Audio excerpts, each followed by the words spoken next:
Social media पर आपके पास channel Mahalakshmi है, फिर कुछ खबरें लेके खास कहते हैं। जब भी लाते हैं कुछ अजब की लाते हैं। आज ऑडियो में सारी कहानी दोहराते हैं, बताते हैं, तो ध्यान से सुनते रहिए। दो तस्वीरें दिखा रहे हैं आपको आज शुरुआत के साथ। यह घट यात्रा 10 दिसंबर को होगी, 15 दिसंबर तक सागर के अंदर भव्य पंचकल्याणक मुनि पुंगव श्री सुधार सहजात होगा। यह बड़ी बात नहीं है। 632 वर्ष प्राचीन जिनालय में 500 वर्ष प्राचीन जिन बिंबों को कैसे जीर्णोद्धार हुआ, यह जानना भी कोई चमत्कार नहीं है।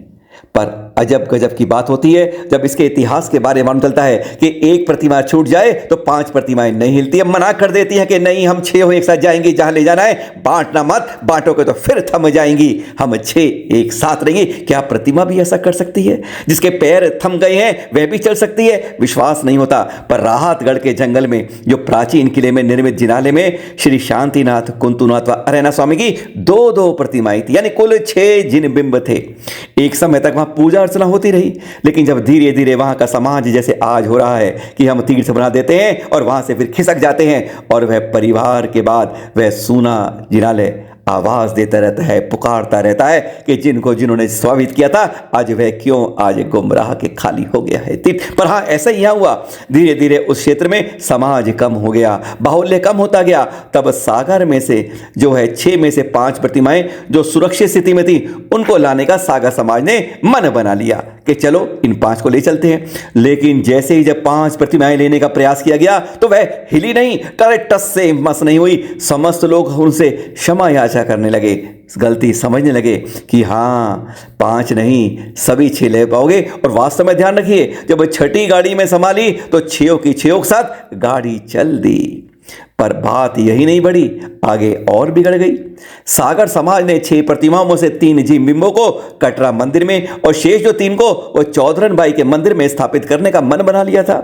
बस इतना सोचा ही था कि वह जब गाड़ी चल रही थी, गाड़ी बिगड़ गई थी। अरे गाड़ी थम गई थी, ब्रेक नहीं लगाए थे, गाड़ी ने चलना मंजूर नहीं किया। जैसे वह जो वहां पे लोग बैठे थे इंसानों की भाषा पाषाण समझ रहे थे।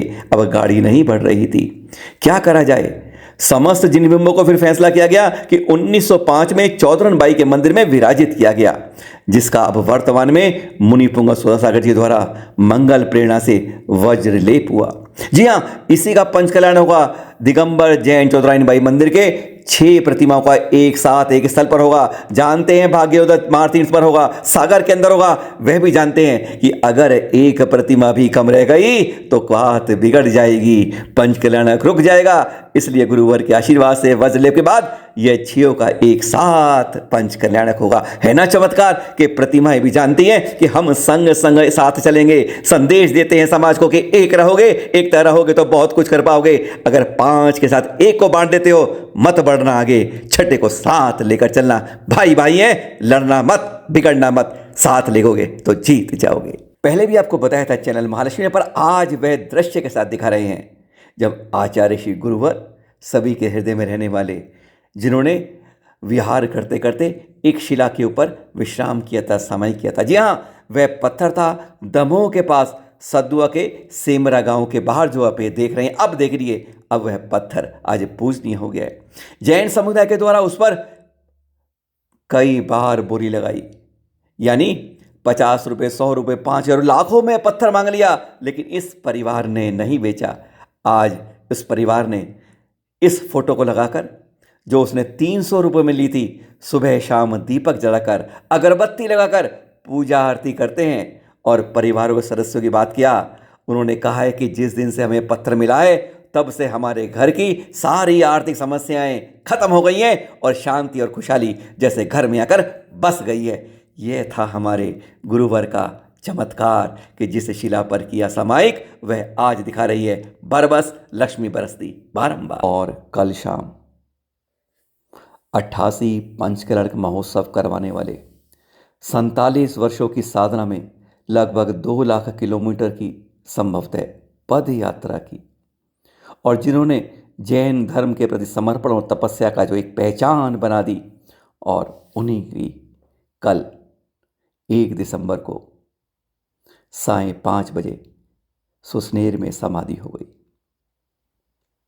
वह आचार्य श्री दर्शन सागर जी, जिन्होंने धर्म और तपस्या को हमेशा महत्वपूर्ण रूप से आगे रखा, जिनके सानिध्य में सुसनेर में जो आयोजित पंचकर्णक महोत्सव हर वर्ष एक भव्य आयोजन बनता रहा।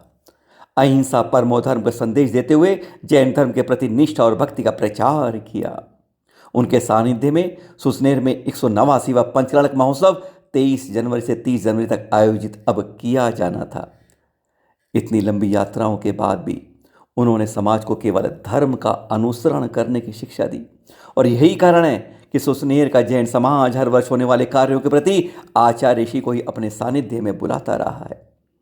वह आचार्य दर्शांगन जी, जिनका जन्म देश के आज़ाद होने के महज 30 घंटे पहले इस देश की राजधानी दिल्ली में हुआ था, और 21 फरवरी 1972 को तिजारा में आचार्य श्री निर्मल सागर जी द्वारा ब्रह्मचर्य व्रत लेने के बाद 9 अप्रैल 72 को तिजारा में शुल्लक दीक्षा लेने के बाद 13 मार्च 73 को उन्होंने बूंदी में मुनि दीक्षा ली।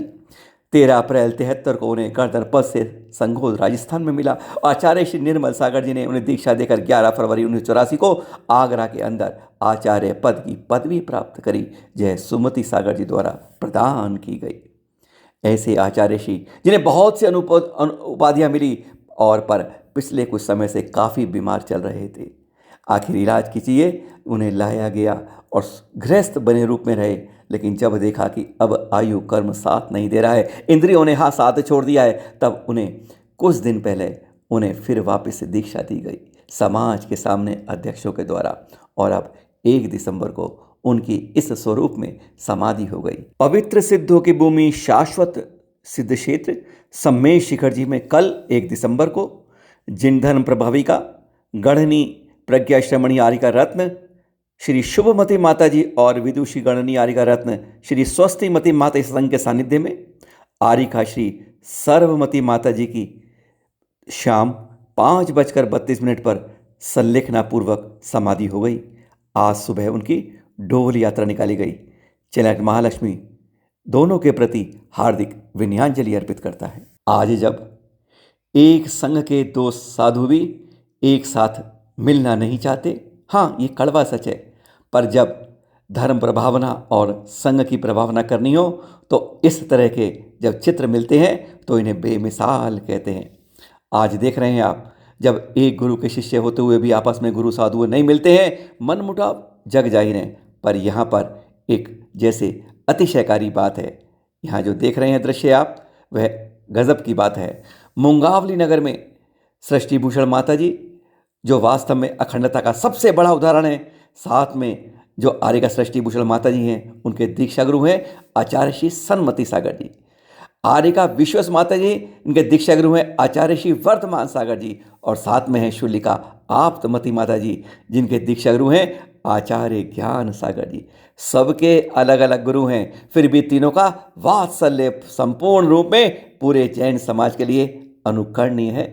यह स्पष्ट कह रहा है कि उन संघों को संदेश दे रहा है जहाँ अपने ही संघ के गुरु भाइयों में भेदभाव हो रहा है। सोचना चाहिए, एक ही काम करना है तो छोटा किया और बड़ा किया, ऊंच किया नीच किया, भक्त किसके ज़्यादा किसके कम क्यों, किसको दान ज़्यादा किसको कम क्यों, किसी का नाम ज़्यादा किसी का नाम क्यों, बस फर्क मत कीजिए, एक दूसरे की ताकत बनिए। और अब देख रहे हैं शांतिनाथ भगवान के अतिशय तीर्थ की ओर बढ़ते बढ़ते लंबे लंबे डगर के साथ गुरुवर आचार्य श्री सुनील सागर जी महामुनिराज पंच कल्याण की तैयारी से पहले के दृश्य किस तरह से आगे बढ़ते हुए पहुंच गए हैं इस अतिशयकारी तीर्थ पर, जहां स्पष्ट देख रहे हैं प्रवेश के बाद कितना आनंद है सबके अंदर, गजगजब का है, हर कोई खुशी में आनंदित है। आज गुरुवर आए हैं, पाषाण में भगवान बनेंगे और कितने गदगद होंगे, पर हम एक इंसान भी अच्छे इंसान नहीं बन पाते हैं और पाषाण भग बन जाते हैं, जिनके आगे फिर हर कोई अपना चरण उनके मस्तक जो के नीचे झुकाते हैं, हम उनके मस्तकों पर अपने चरण रख देते हैं कि हमें भी आज इंसान अच्छा बन जाएं और फिर ऐसे हम उस रास्ते बढ़ पाएं जिस रास्ते हमारे दिगंबर संत बढ़ रहे हैं। वैसे तो शांति धारा रोज हर मंदिर में होती है, अभिषेक के बाद यही परंपरा होती है, लेकिन जब किसी महान संतों के द्वारा शांति धारा बोली जाती है, उसके मंत्र करे जाते हैं। वह अभिमंत्रित मंत्र जब हमारे कानों में पहुंचते हैं तो अंदर के कर्मों की निर्जरा स्वाभाविक होती है, बशर्ते कषायों का जो भोज है ना, जो पोटली है, अपने बाहर निकाल कर रख दी हो, भाव निर्मल हो। और जब ये मंत्र गुरुवर के मुख से निकलकर हम तक पहुंचते हैं तो प्रतिमाएं भी जैसे अपनी ऊर्जा को हमारी तरफ विस्फोटित कर देती हैं, आनंदित कर देती हैं, गदगद कर देती हैं कि अपने कर्म जो की निर्जरा है स्वाभाविक होती है। जब देख रहे हैं आचार्य सुनील सागर जी के द्वारा शांति धारा के मंत्र बोलते हुए। और वही शाम के दृश्य जब सूरज छिप जाता है तो कहते हैं वैयाव्रती का भाग्य उदय हो जाता है। किस तरीके से अनोखे रूप से यह वैयाव्रती में गीत संगीत के साथ आवाज़ की धुनों के साथ सुन रहे हैं आप। बस अनोखे रूप में यह हो रही है आचार्य श्री गुरुवर की वैयाव्रती छोटे छोटे बच्चों के साथ, है ना दृश्य डुबावने, करते हैं सजग अपने आप। और अब दिखा रहे हैं आपको दिल्ली के कृष्ण नगर से यह दृश्य, आचार्य श्री विमल सागर जी सत्संग जहाँ कर रहे हैं प्रतिक्रमण, नई दीक्षा जो हुई आ रही है उनको साथ और पूरे संघ के साथ। यह भाव विवश दृश्य कई बार जब देखते हैं तो अपने मन को भी प्रफुल्लित करता है, आनंदित करता है। अरे देखने वाले को भी एक बाग हो जाता है जब सुनते हैं प्रतिक्रमण और देखते हैं कैसी भावना के साथ यह प्रतिक्रमण चल रहा है। कुछ ना कुछ पुण्य वर्णाएं तो इधर भी आती हैं। और हाँ, आज मालूम है ना, मंगसिर शुक्ल की एकम है हमारे आज तीर्थंकर पुष्पदंत भगवान। जी हाँ, आज उनका जन्म और तप कल्याणक है। पर दर्शन कराने हैं आपको सतना से। यह नंदीश्वर द्वीप, एक दो नहीं, हर दिशा में 13 जिनालय किस तरह 52 जिनालय होते हैं जिनमें 5616 प्रतिमाएं होती हैं। और साथ में यहाँ पर अब पंचमेरु भी वापस आ गए हैं। किसका सहयोग रहा? गुरुवर मुनिश्री प्रणम्य सागर जी की अनुकंपा से अब ये हैं। देख रहे हैं आप, जब नंदीश्वर द्वीप पूर्ण हो गया है, सभी दर्शन कर लीजिए। पंचमेरु की प्रतिष्ठा के साथ सब एक साथ आए हैं। यह सौभाग्य फिर नहीं मिलता। कई बार आंखों को ऐसा मिलता है दृश्य कि गजब हो जाते हैं। वैसे नंदीश्वर द्वीप पर हम सब नहीं जा पाते हैं। अरे जहाँ पर देवगण आते हैं, 2-2 दिन एक दिशा में करते हैं और उस अष्टानिका के अंदर हम यहाँ पूजन करते हैं और वहाँ पूजन करते हैं। देखिए नंदीश्वर द्वीप और पंचमेरु आपके सामने दिग्दर्शन। कभी सतना आइए, दर्शन कर लीजिएगा। सुना आपने, सब कुछ ऑडियो में बताया था, आज अपना चेहरा नहीं दिखाया था। फिर मिलेंगे आपके पास, क्योंकि तीर्थों की जब हम जाते हैं वहाँ की खबर लेने के लिए तब आपको चेहरा नहीं दिखाते हैं, बस यूँ ही मिलते हैं। मिलते रहेंगे सुबह शाम 8 बजे आपके पास। कहते हैं सादर जय जिनेंद्र के साथ।